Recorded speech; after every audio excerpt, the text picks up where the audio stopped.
welcome back to the Empowered Podcast. My name is Emily Arth. I'm a psychotherapist, an educator, and a creator. And you are joining a special series called the Healers Guild, in which I'm interviewing an eclectic variety of people who are teaching us about how their knowledge can help us overcome difficulties in our life.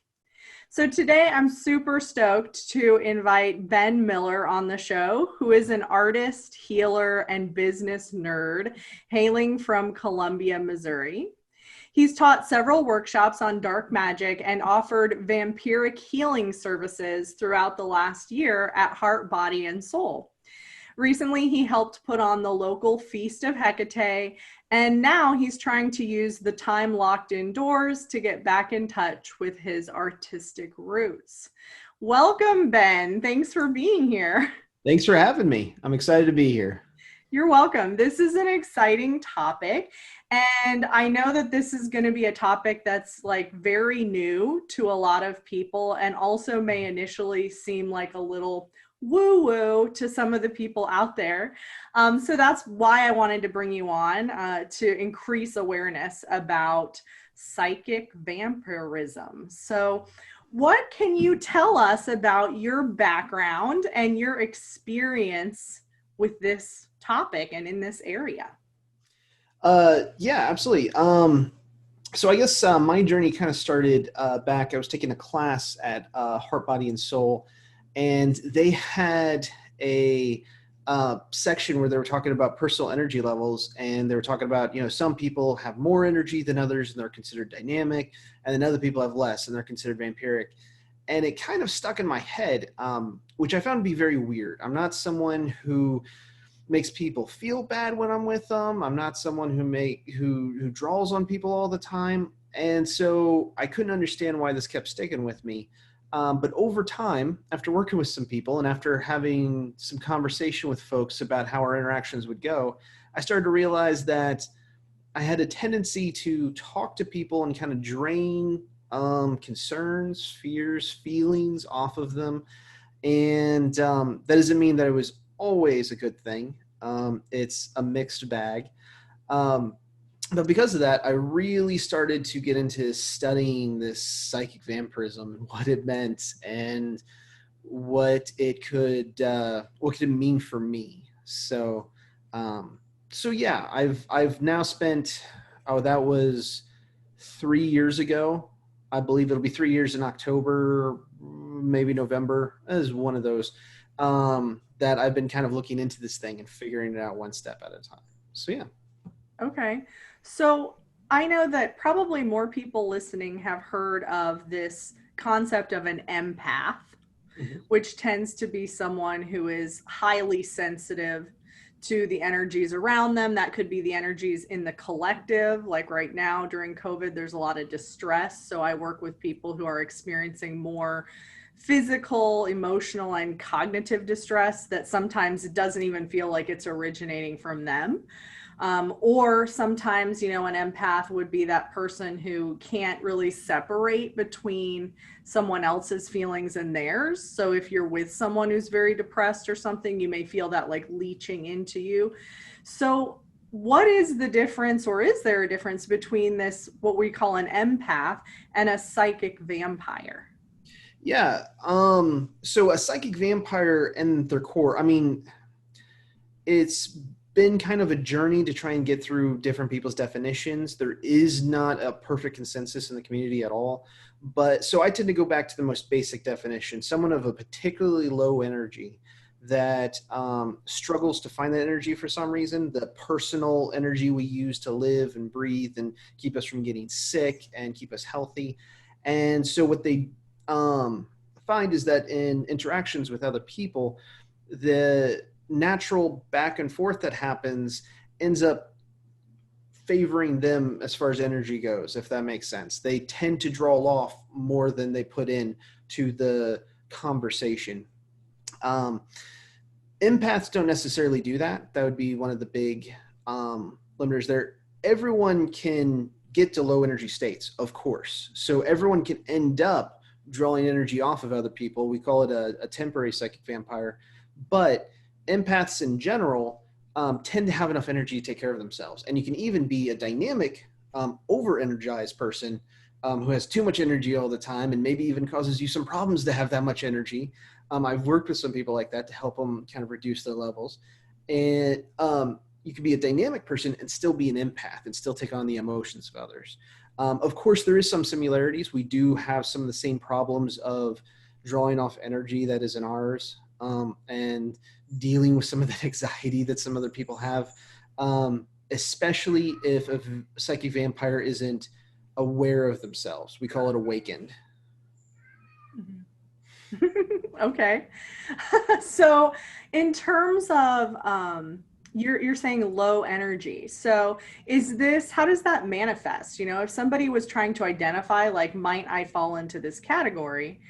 Low energy, is that like low motivation or low desire to engage socially, or like you said about illness, you know, is it like getting ill more frequently? What are ways that manifests?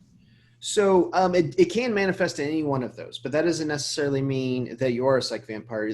Those things can be caused by other things, but a psychic vampire will have a low personal energy. I believe it's called pra or something like that, or pranic energy in Eastern cultures. And it's just kind of the energy that happens to be inside of people. The reason it happens, I believe, not all people believe the same about this, but I believe it can be very varied. Things can happen inside your life that can make it happen. Things can happen to you in previous lives that can make it happen. So it shows up for a number of reasons.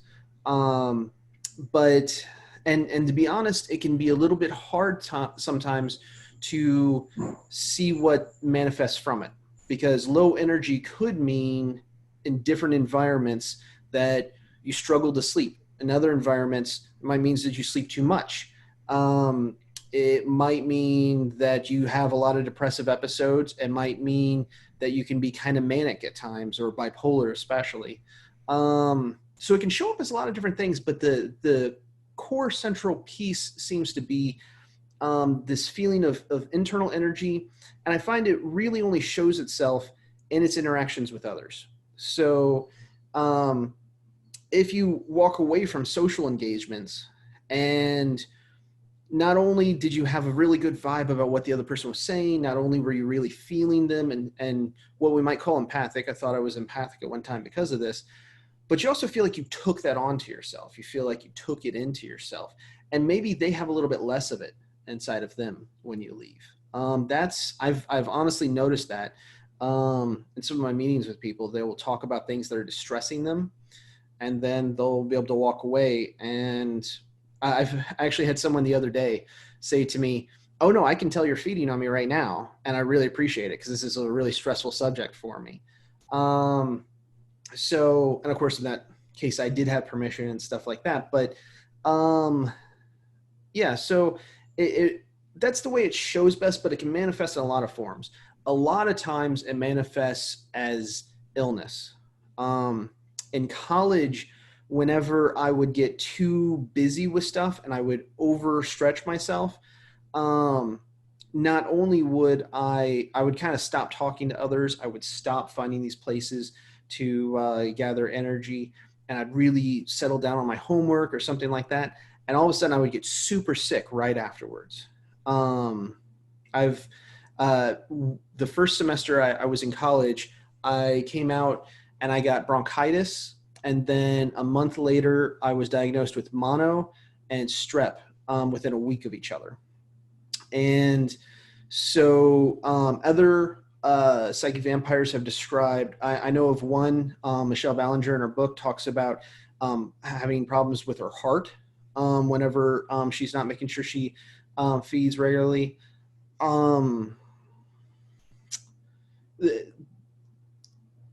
The need to take care of oneself can really get disrupted whenever the energy isn't coming through. So that's probably the biggest way, but I feel like I have to put that in quotations or something because it can show up in a lot of ways. Sure. So I think just the term, vampire sounds parasitic, which can be scary, right? Even though we have like naturally parasites that live inside of us, inside of our guts and things like that. But in terms of our interactions with people who are psychic vampires, are there negative impacts that people should or need to be aware of?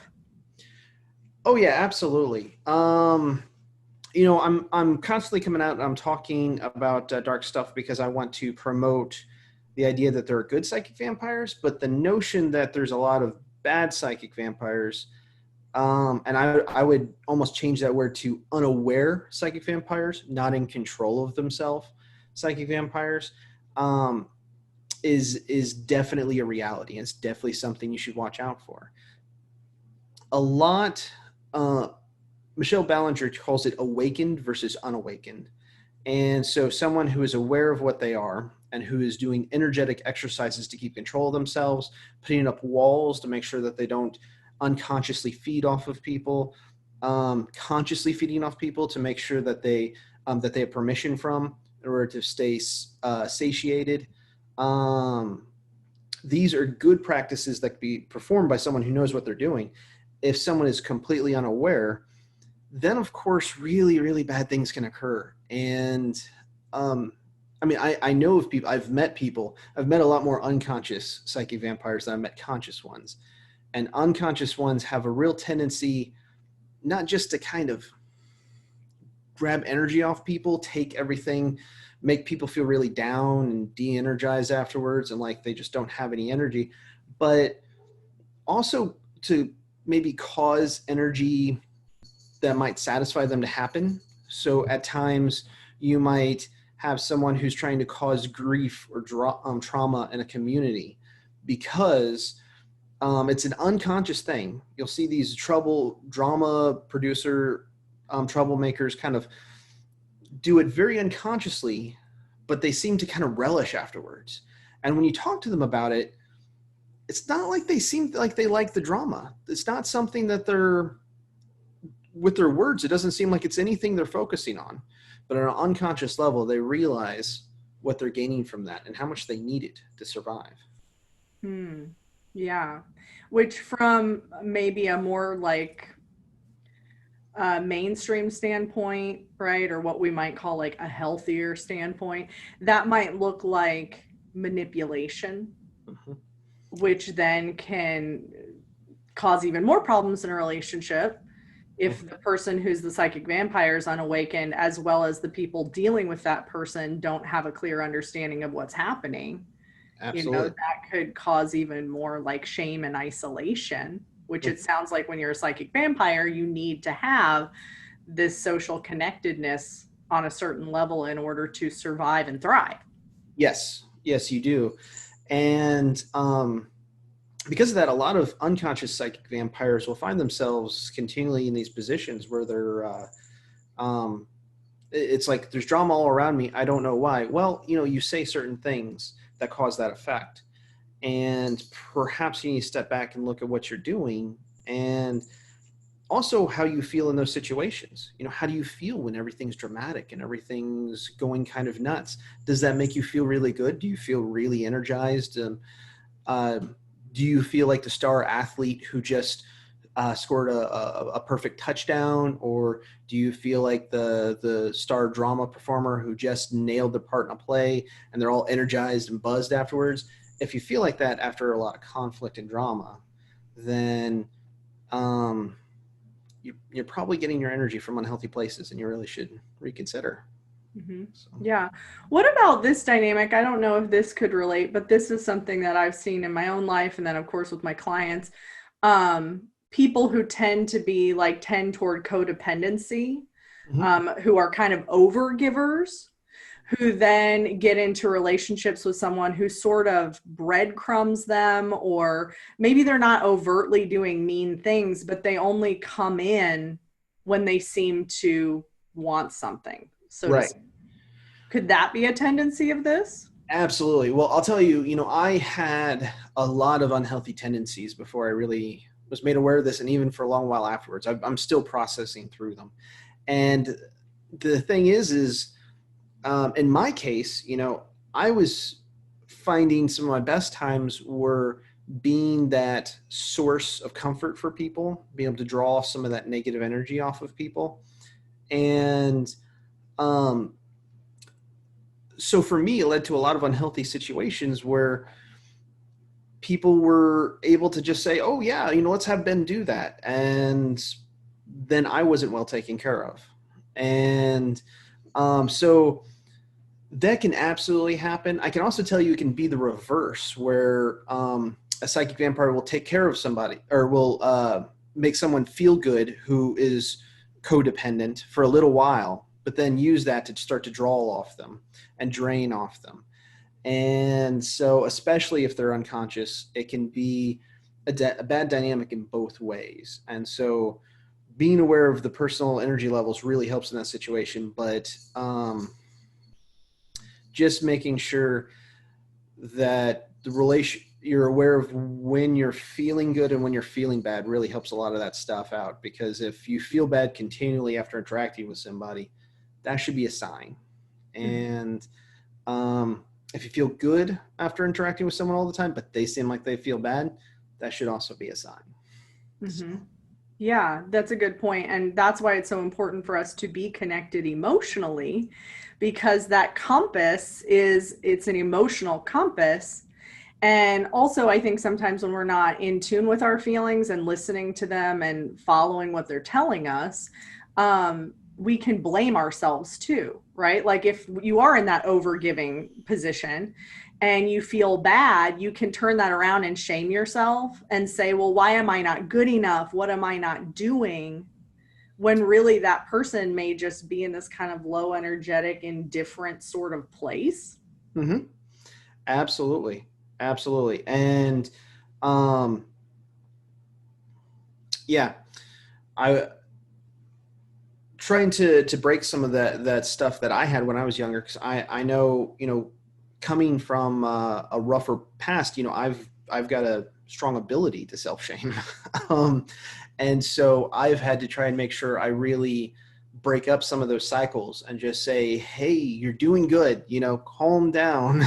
um, and another side to that too is if anyone feels like they might be a psychic vampire, self-shaming drains your energy. I mean, it takes from part of you, and it may be that you're someone who's making yourself feel bad and leaving yourself in an even more drained state. But it might also be that maybe you're causing just a temporary reaction in yourself just because you're draining yourself so much. You're emotionally hard on yourself, and you need to give yourself a little space and forgiveness to kind of start to step forward and feel okay in your skin. So Definitely. Yeah. Thanks for sharing that. mm-hmm. So, of course, I wanted to tie this back to our experience of trauma. And I was wondering if you could speak to how does this dynamic relate to traumatic experience, either in its development or even in perpetrating trauma? Absolutely. Absolutely. So, in its development, the community is pretty divided. Some people believe you are born a psychic vampire. Some people believe you can be made into one. There's nothing anyone really agrees on in the community when it comes to that. Everyone's got their own opinion. Mine is that it doesn't really matter if you end up in a place where you're really low energy. It's a health concern, and it shouldn't be looked at as, well, you're not a true Psy vamp or something like that. That's, I think, a little bit ridiculous and elitist. So I absolutely believe that someone who goes through something that's really, really hard can end up in a place where they really need some sort of energy. A lot of times that's temporary.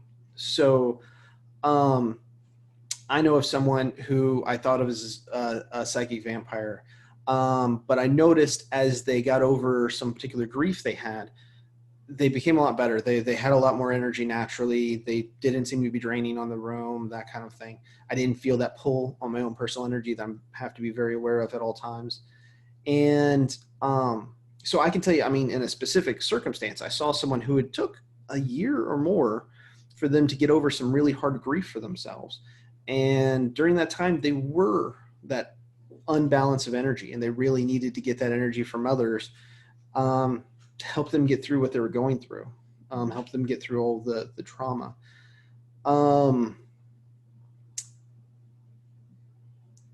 Some of it does seem to be natural to a body, however, I will say that. So mine seems to be a permanent state. I don't seem to be able to work through anything and get over it. If I stop feeding, I get insomnia terribly. I start to get a little sick. I have physiological reactions, and so I have to be careful about it.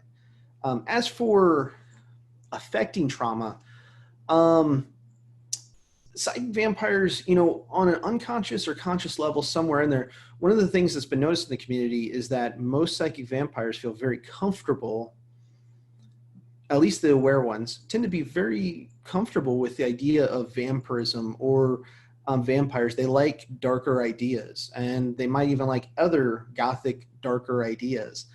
I think that happens because on some level, you realize that you're kind of drawing on other people, and it creates this Darwinian mentality where you kind of excuse your own behavior. You find ways to excuse your own behavior, whether you're even aware of the behavior or not. Because of that, some really messed up people think they're not doing anything wrong by hurting others. And so the psychic vampirism absolutely means that they're pulling on others and causing trauma, and it can be traumatic to suddenly be drained or to be drained on a regular basis. If you're drained daily for years and years, it affects you. And so there is that trauma, but it can also indirectly lead to that. If people aren't aware of themselves, if people don't study their own thinking and go, is this really something I should be thinking? Is this the kind of person I want to be? And because of that, I do think the condition can, I want to be very careful here. It's not that psychic vampires become messed up people, but it can lead to a place where someone can enact trauma onto others in a very unhealthy way. So those are definitely things to look out for. And sure. And just to be clear too, as you're talking about, I hear you using a gentleness around how you speak this into existence. Just to be clear, the majority of trauma that's inflicted is subconsciously driven, and I know that when we're victims of something, it can definitely feel like it was willful. But for most of us, we have a saying that hurt people hurt people. Meaning that when I'm hurt and I don't know how to deal with my hurt, I reenact patterns of hurt. And it's also even, I think of it like a learning deficit, right? Where it's just like, I don't know what to do other than this because this is what I've been taught to do. Yeah, absolutely. Well, and I'll tell you, I was talking about some particular kind of abuse when it comes to sexual abuse with somebody else. We were trading stories and just affirming each other, so to speak. And one of the things they brought up, and I thought this was really wise, and it made me feel really affirmed, was just I struggled with romantic relationships after that. I didn't understand. I still don't really understand a lot of friendship and romantic relationships and stuff. I tend to be a friendly person. People tend to like me, but I don't understand people's motivation all the time. I can see what's coming. I can see, oh, they're going to be motivated for this or something like that, but I don't tend to relate to it because I got those struggles from my past that are still there somehow, and I didn't really have that healthy development of it. So I would absolutely affirm that. That's not to say we need to be too gentle with it. I mean, I think there's still plenty of room to distance ourselves, even if we have to hate for a little bit, even if we have to do something to just be like, no, you're different than me. I separate myself from you. Yeah, I mean, they probably went through something as well, and Sure. it affected them. There's definitely, a place for those negative emotions, right? Like I'm not saying don't have negative, because when those negative emotions are coming up, it's a red flag that a need's not being met. So again, being in tune with those feelings, like if you're getting these negative feelings, you need to have a boundary. So for sure, I'm not saying don't have a boundary. I'm just saying the way that we think about it, we don't have to condemn people, because all of us have hurt people in one way or another. But really it's the vast minority of people who are willful Yes. offenders, and And those are the most dangerous people. right. And that actually relates to psychic vampirism, because there are awakened psychic vampires out there who do have malicious intent. There are some people who believe it is an ability that is to be used to hurt others and to gain control over others. That is a thing that exists. I think that idea is silly. I think that no dream, no want I have in my life can be accomplished without somebody else, and working with others should be a great joy because of that, because we can help each other reach our dreams. But not everyone has thought through that stuff as well, and some people have been hurt, and some people have liked to lash out. And I mean, there's societies I know of, and I don't need to mention names or anything like that, but I know of societies, organizations that teach this belief that this is an ability for you to use to dominate others. And they're people to watch out for. Definitely. So speaking of learning something new, for anyone who may be watching who maybe relates to this sensation or this experience, what would you tell them about how to be a well-adjusted, non-harming psychic vampire? Absolutely. Well, first of all, I'd like to affirm that it is a gift. If someone is aware of it and they want to use it for good purposes, for positive change in the world, it is a gift. It comes with a lot of gifts. I find making connections with others very easy. I can help take off other people's burdens. It's a gift that goes back in time as a gift. There's another name for this condition that is sin eater from the Celtic culture, and that it's often related to, and it's someone who takes on the burden of others, someone who eats their sin, so to speak. And so it can be something to help people with. If you are relating to these things, I recommend you check out, first of all, Michelle Ballinger. I keep wanting to say Ballinger. I think Ballinger sounds wonderful. She has said Ballinger, so that's what it should be said. Michelle Ballinger's book. I don't have it off the top of my head. I have it downstairs. I don't have it off the top of my head. If you look at Michelle Ballinger on the internet and you look her up in the Sacred Works Library, I believe it is. It's a free library for anyone who has religious interests on the internet. She has uploaded a free copy of her book. The Psychic Vampire Codex is what it's called. I remember all of a sudden. It's a smaller form than her larger codex book. If you're really interested, you could go buy those things. But if you need a free version and you want to find some abilities to, or some methods, some techniques for helping you make sure you're feeding properly, becoming a healthier person in the process, I definitely recommend it. It was instrumental to me, and I have no problem recommending her. So for you, like, what is one of the top ways that you feed, as you say? If you're just starting out, so there is different ways to feed where you can connect into somebody. That takes time, and so I recommend finding a partner, someone who might have some energy that they would like taken off, or someone. I found someone. I was very lucky that someone in my class felt like they had too much energy. And so we began a regular practice of trying to meet, and me feeding off of her. And I wasn't very good at it at first. No one naturally knows this stuff. It takes some work to learn. But I've become much better now. I feel much more confident in my abilities. And so I recommend that, and trying to find ways to connect to the person. Michelle Ballinger's book is really good for teaching some of those connection techniques, but making a silver thread between you and drawing the energy off. I often do it through my palms. But another great way, if you're in a place where you're not even sure you want to talk to anyone about this yet, another great way is environmental feeding. and find some place that's very active, a lot of energies in there, a lot of people around.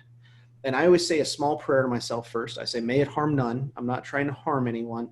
And then I followed up with, I take the energy from this place to feed myself. Any energy that has been cast off and is not being used by others, that others have no use for, I wish to take on to take care of myself. And so then I'll go through and I'll draw energy off where I can.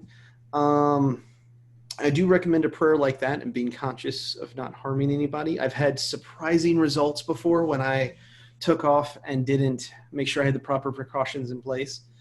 So do be aware of that.